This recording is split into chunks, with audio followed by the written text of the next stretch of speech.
So, was it last year you did the ICE protest show? Oh, no, that was a few years back, man. Did you end up going, because I know you did something downtown LA, but did you end up going to like the border? You were doing like a show outside of the border in San Diego, right? Yeah, and I went to Mexico. So you were in TJ? But I went to, I went to TJ and I went to an actual like ICE detention facility and performed outside of it on a truck. I was going to say it was on a truck, right? Yeah. I remember seeing that.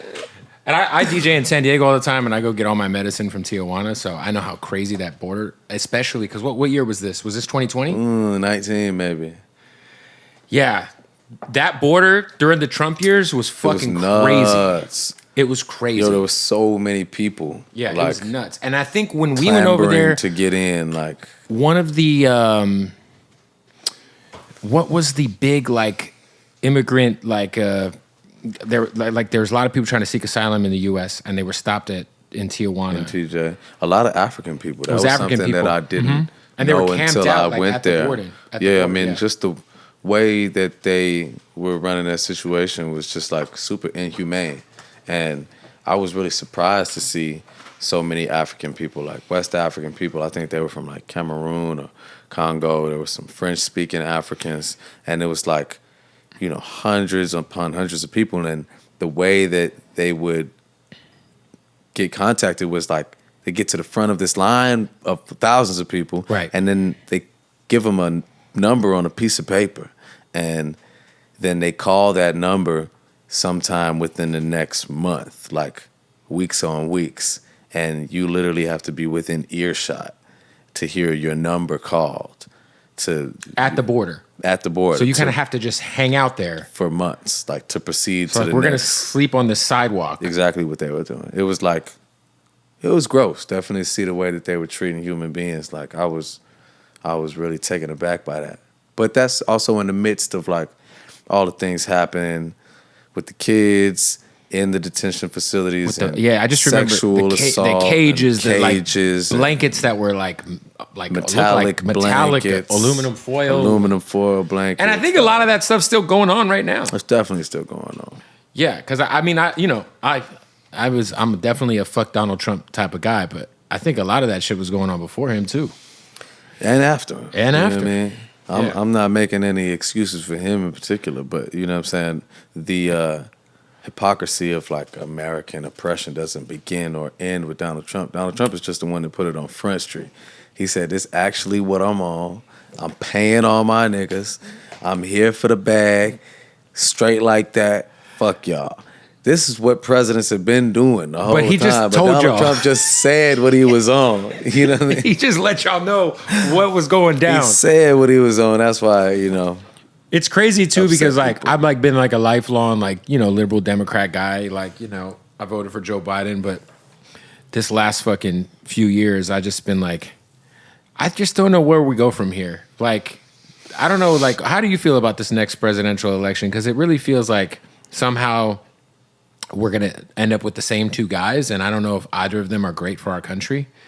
And I just don't. Neither of them are great. No, they're definitively terrible. Neither of them is great. Joe Biden has been a terrible president, and I voted for him. He just hasn't been great. But the guy before him was terrible for his own really reasons. Bad, Terrible for the racial division, the normalization of a lot of things. Like him getting locked up and having that hard ass mugshot too. I think that only helps his case. Bro, I'm like, it's gonna be a Griselda album cover event. Like West Side Gun's next album cover might be the Donald Trump like mugshot. Unfortunately, that's only helping his case. That's what I'm telling. I'm like, yo, these guys, if they're gonna go all in, they better make sure. They better slam him. Because if he don't go to jail, he's gonna be the next president. He can't even run. He can run from jail, and he will. But I think he'll lose the primary because I think there's enough. I think he'll lose, but there's I can't call it. Yeah, you never know. I can't call it. I mean, like Joe Biden too. I'm not gonna forget that Joe Biden is responsible for the 1994 crime bill. Yeah, the crime bill and called people predators and the system of mass incarceration as we know it. There's millions. He also nipped the HBCU bill that was supposed to fund a lot of the HBCUs that was I think Trump put that through. Yeah, Biden is. Listen, man. That's why I'm like, I don't know what do we do? I'm like, I told everybody. I was just talking to my wife's mom. And I said, if it's Trump versus Biden or if it's like DeSantis versus Biden, I'm just going to vote Cornel West and fucking sleep well at night. Kanye West. No, Cornell. I know. I heard Green you, Party, but I was you know? just, what if Cornel West and Kanye West ran on a double bill? Yo, shout out to Kanye, who was definitely just getting blown in the middle of a boat in Italy. And that was what we thought it was, right? Okay. His ass was out. Oh, I didn't see. Pants were down, bro. I didn't see that part. Yeah, this next election, I can't call it, man. I don't know if I would vote for Biden again. I mean, honestly, I think that it's always a lesser of two evils situation, but sometimes it's hard to really determine what the lesser of the two evils are. A lot of the guys want Trump because he gave them PPP loans, but the that just EDG was going crazy. Shows you how simple niggas be, man. It's like you dangle that carrot in front of them, gave them PPP loans, and you know they want them back for real. It is crazy because a lot of my homies who, you know, like I think he's gonna do well with black males in the next election.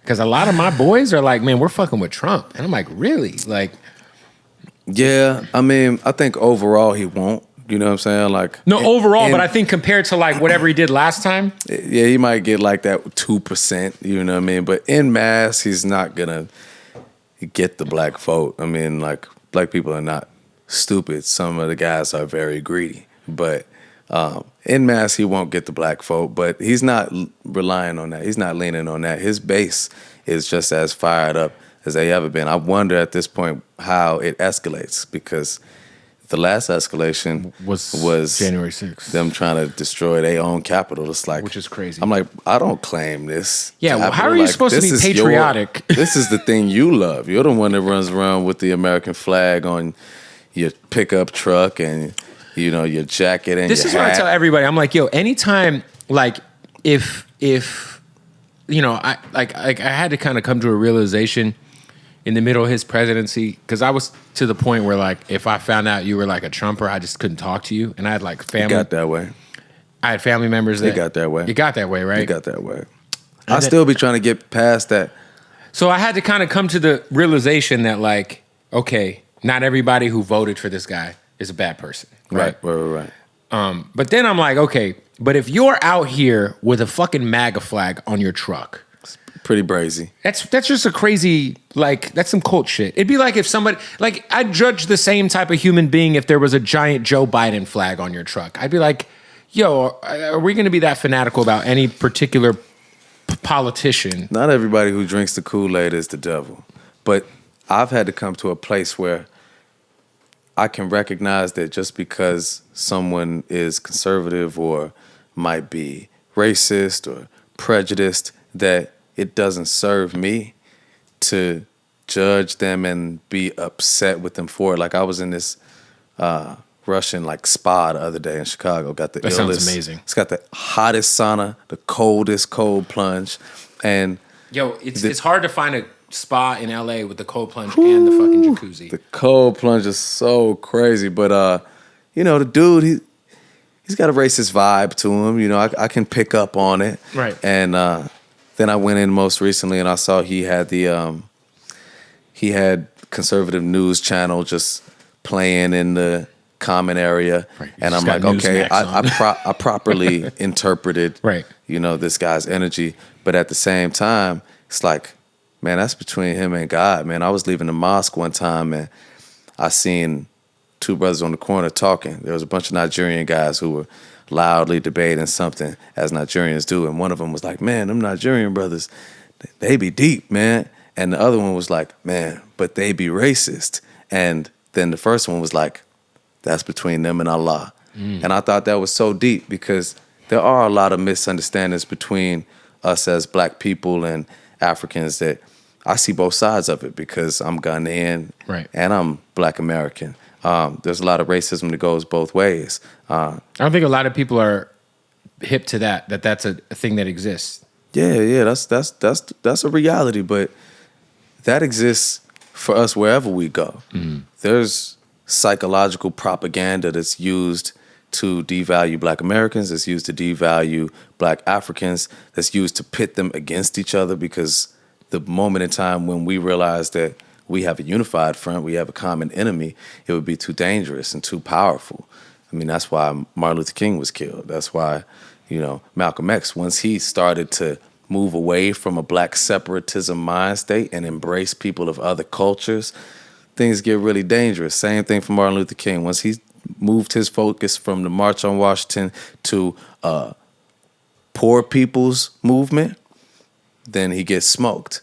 Because when you put those dots together, you connect those dots, then you get a red dot on your head. That's how it goes. But for me, I had to realize, like, okay, this dude might be racist. Yes, he might be looking at me with a certain prejudice. I can interpret it. That's between him and God. Like, as long as he doesn't try me, what does it have to do with me? Project that onto you. You know, he's projecting it. But as long as it's not impeding my ability to do what I have to do, what does that have to do? What does that have to do with me? So I feel the same way about Trumpism at this point. It's a lot of people that may be drinking that Kool-Aid and caught up in either the hateful ideology or rhetoric and racism and anti-Semitism and a mixture of the two. But that's between them and God. I'm not walking around mad like, right, I see you fuck with Trump and now I'm like, fuck you. You know what I mean? I'm not doing that. It's not worth it. What do you think is like the answer? Because like you said, it's always a lesser two evils conversation. And to me, it's like, like trying to figure out how to break up the two parties is because I look at like when Bernie was running in 2020? Yeah. And he won the first 2 or 3 primaries. And then once Biden won South Carolina, all the other DNC people just dropped out. And it was like all the energy was behind Biden, changed the election. But like for me, it's like no matter what, whether you're Democrat, you're Republican, both parties are extremely corrupt. Both parties are in bed with special interest groups, a lot of the same special interest groups. You know what I'm saying? Like, and that's why I was like, man, if I vote third party, a lot of people say I'm throwing my vote away, but I'm like, at least it's like the beginning of like trying to like, maybe it's 3% this time. Maybe in 4 more years, it's 12% vote third party. Like to me, like trying to figure out a way to get out of that 2-party system is like got to be the answer eventually. I don't know if the answer can be found in capitalism. You can't dismantle the master's house using the master's tools. And the power structure of this nation was built on the literal backs of people that look like me. Right. And I can't see how our liberation, our freedom is going to be reliant or dependent upon them finding a conscience. You know what I mean? I think the answer has to be in collectivizing our power. The answer's got to be in the artists putting their heads together and putting aside their differences, unifying to restructure what the economics of our communities look like, and the athletes refusing to play ball until they get ownership, collectivizing their power and reinvesting that into their communities. Our communities aren't going to get the boost that they need and stop being exploited or oppressed because the Democrats decide so, or because the Democrats split into, and it starts at the ground level for sure. It's got to be among the people, man. It's like that's how power rises from the people. It's not going to be top down. That doesn't make sense to me because they all eat off us. That's why I don't consider myself a Democrat or anything like that, because I know that the Democrats are just as responsible for putting my nigga James in jail as the Republicans. They wrote the law too. Yeah. They actually are the ones that put the law into effect, and they're in the White House now. That shit is still reverberating through our community, so I don't consider myself as a part of them, but that doesn't mean that I don't take value from the things that they do well and the integration of socialist policies into it. And I think Bernie was a great and has been a great I love Bernie, man. Ideator in the political space to really push some necessary things forward. But a dude like Bernie, he's so ill because his receipts is there.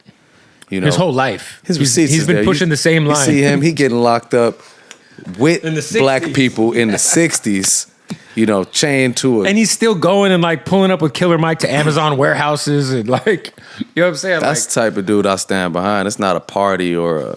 100%. That's how I felt, because I was like, yo, who's like the consistent, like, who's just a good guy? Like, to me, I thought Bernie was like, obviously a good person who's never like kind of strayed away from his mission, you know what I mean? So shout out to Bernie, man. For you, as somebody who is an activist, as somebody who's done so much for your community, would you ever consider getting into the political space locally? No. Not a chance, man. Never. No, definitely not. I'm political. 20 years from now? I'm politically minded, but I would not want to be a politician. That's not where my heart is at. You know what I mean? I think politicians by nature have to lie too much. And I think we all know that, you know, I don't be holding my tongue like that. You know? Hey, but that might work in your favor.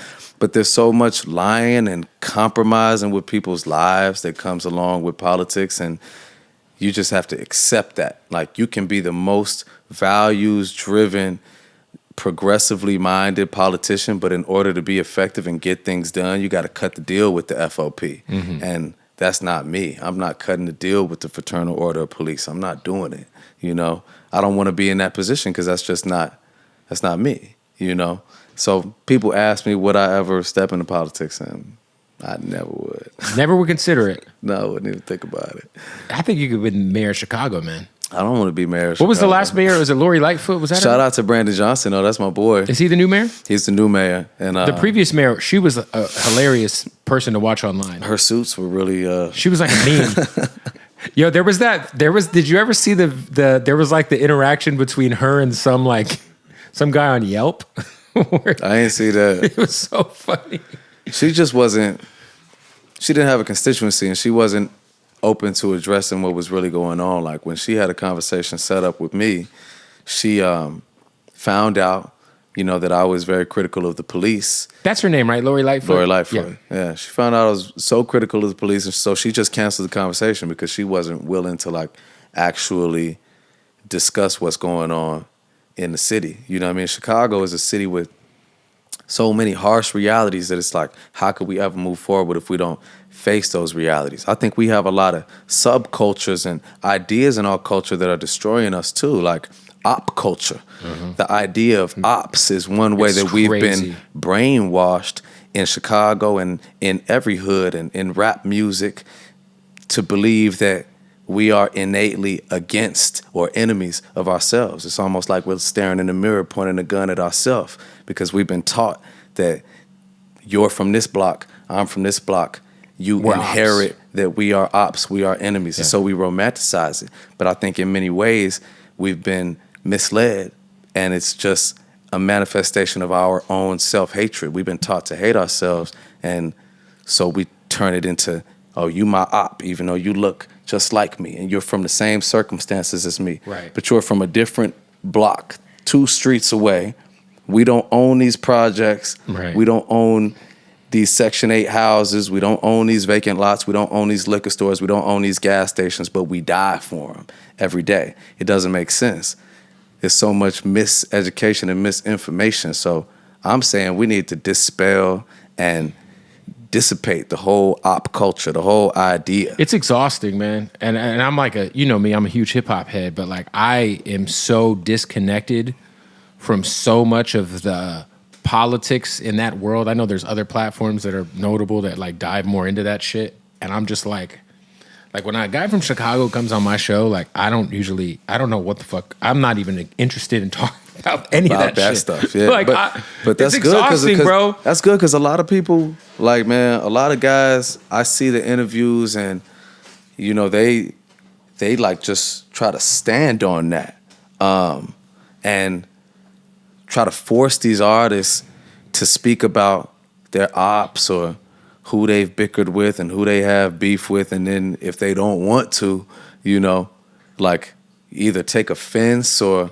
you know, it's like, I think that the role of a journalist or a steward of culture, as you are and people that are your contemporaries, is one that has to be treated with a lot of respect and a lot of reverence, man, because there's so much influence. And it's like this music that we make that we aspire to rise from out of the gutter with, and we put our heart and our soul into it. And oftentimes it's a reflection of good and bad, everything that's around us. Man, it can bring a lot of murder behind it. And it's the people that sit in that seat that can either help us to transcend and express what is important to us and what's Right. valuable to us, or try to chain us to where we came from. And it's like, man, I know it's clickbait. I know it helps. Yeah, I mean, but to me, it's like, yo, there's real like lives on the people line. really dying from and it though. To me, it's like, I got to be able to. Why go you want me to sleep at talk night. about, and why you want me to talk about it on record? That's the thing I think is crazy about hip hop. It's like, I think that we've reached an era and an age when snitching on yourself and self-incrimination, crazy. It's at an and all-time high. people encouraging you to incriminate yourself is at an all-time high. You get on here and they want you to give a detailed account of what crimes you've committed. I'll have to stop who the artists in victims interviews were. sometimes, and I'll have to hit them with the allegedly. Yeah, allegedly. Because like I'm like, yeah, allegedly. Whatever. But it's such a catch-22 though, because we've seen that those things go viral. So if you're a young artist or a young nigga in the street aspiring to be an artist, and you see somebody catch a murder and that skyrocket their career, Yeah, that can then heat your career up if you go that talk can- about it or you that go. can yeah, really for sure. excite somebody to think, okay, well, maybe this is a way that I can change my life, my family's life, Because is it's working for by everybody else. being on Front Street Yeah. about some street shit, or going to do some street shit, making the music about it, For sure. and the record labels profit from it, so they're Because not going to tell you chill. you're incentivized to do that because it's good for your career. In theory, know what was it's not good wild for your to me? life. It's not good for the bigger picture. But You know what was super wild to me, man, was like realizing that everywhere is not like this. Like not even in hip hop, being in South Africa, which is also a pretty violent, explosive place Yeah. in its ways. But learning that their hip hop scene is like, that doesn't fuel your career. That doesn't help you. Then you're seen as harder to market. And I was like, it's crazy because it's the opposite in America. It's like if you're stamped and your criminal history is validified, then this can be the main. it can give factor you a career, but that I gives do you think, legitimacy. but I do think it also puts a ceiling on you because there are certain like shit Rolling Loud. Like now, they'll not book an artist because the hip hop police in New York is on their ass. Some of these drill guys in New York that have issues. And my whole approach to the whole situation is like, I've had very few situations where I've had any sort of conversations that were like beef driven. And if it ever gets brought up, it'd be because like there's two guys from Jacksonville that have like, Jacksonville's crazy. And I in our interview, because I know both of them, I know both of the guys, Fulio and Young and Ace. And the only time we touched on the subject was like, how do you guys like squash this? Because you guys are Right. from the same city. Like, is there a way to ever put this behind you guys and set an example? You know what I mean? Like that you guys could be bigger than whatever's already happened. Because I think that's really the hardest thing is like, one, convincing artists that like, yes, when you're on YouTube and the algorithm is feeding you these weird ass hood documentaries that these faceless YouTubers make.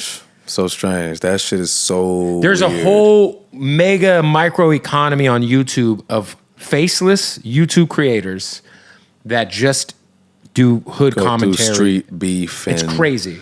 drill It's shit. insane. You don't know what these guys look like. Maybe somewhere in Utah. You don't know what they look like. They're making Or millions Germany. of dollars. They're making millions of dollars off this shit. It's real shit. It's like hip hop is in that way, like trauma porn for people outside of our community. Yeah. We don't need to sit and watch that because that's going on in our real lives. But like you said, if you're an artist and like you're trying to get a buzz, it's like almost like, well, how do I make people give a fuck? Mm-hmm. And well, I know that this is what people will care about, but then there's real life consequences to that. You might lose your life. Your friend might lose your life. To me, it's like, yo, how do we try to get past? Because like you said, the op culture, to me, it's like a cloud over hip hop the last like 5 years. That's just like, oh, it's just too much sometimes, man. Like I'm exhausted by it, bro. Like I just feel like we as black men have to normalize conflict resolution.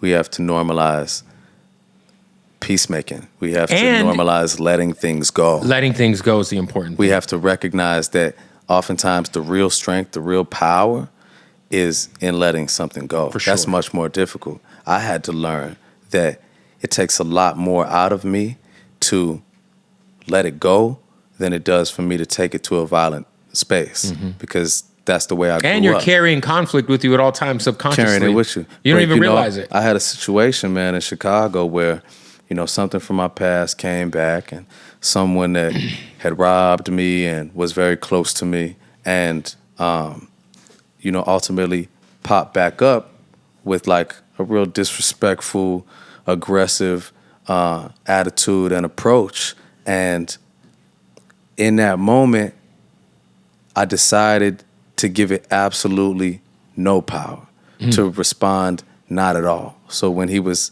as close to me as you are now, telling me what he gonna do, see me here or there, I just said, man, God bless you, bro. Got up and left. Yeah. Start to hit my phone. I said, God bless you. Blocked it. Move on. Hit me from different numbers. But what I learned was, in exercising that restraint, which was so difficult for me, and putting it to a space of God and prayer and just letting it go, the situation fell apart of its own weight so much more easily than if I had engaged it in a violent way. But we're not taught that conflict resolution and nonviolent conflict resolution is ultimately more beneficial, because a lot of times in the past, I would handle something differently, and I would go handle it in a violent way. And now look, next thing you know, Bootleg Kev sees me on TV with a gun case because I'm in a spiral of revenge, paranoia. I'm keeping this on me all the time because somebody might come and retaliate for something that I've done. Right. I can't create the right way because you're always parent. Because I tell people, when you got beef with, like, that's, you know where my studio's at. It's some subconscious shit because you're always on, like, kind of your guard's always up. Well, that's the thing that we experience, man. Is like we live in a constant state of survival mode, and the brain reacts to that like we're in the wild at fear of lions attacking us. Our amygdala is responsible for the cortisol that keeps us in fight or flight mode. Right. And in our communities, in our neighborhoods, we're always in fight or flight mode because you're always ready to either kill or be killed. So especially while you're beefing with people and experiencing the op shit, it's like your amygdala and your cortisol is overactive. So you're constantly tense, you're constantly stressed, you're ready to go at any time. And for me, it's hard to like move from a place of peace and like really be focused on what's important when I'm doing that. And it just ultimately it fucks the money up, it fucks the spirit up, fucks the energy up. Energy for sure. Find yourself in a jail cell or, worse.